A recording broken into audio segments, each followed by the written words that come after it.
పని గూర్చిన వార్త నశించుచున్న వారికి ఏమన్నా మనం వెరితరం అన్నా కదా. ఆ సిలువలో ఏం జరిగింది తెలుసా నీకు? ఆ సిలువలో ఏం జరిగింది చాలా మంది అంటూ ఉంటారండి. బాధ కలుగుతుంటది.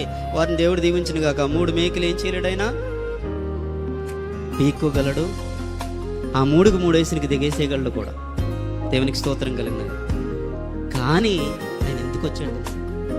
తిరిగిపోతున్న మాట చదవండి, అక్కడ ఎంత బాగుంటుంది. ఆ సిలువ వలన నీకు అర్థం వల్ల చూసో, సిలువలో ఉన్న ప్రభు ఆ సిలువ వలన ఆ ద్వేషాన్ని ఏం చేశాడంట? సంహరించాడు. ఏంటి ఆ ద్వేషం?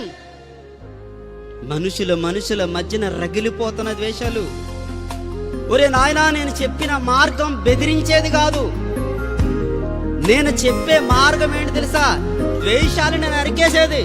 మనిషి మధ్యలో రగిలిపోతున్న కోపాలని, ఆ ద్వేషాలని చెప్పండి సంహరించేదే శిలువ యాగం. దేవునికి స్తోత్రం కలుగునుగా.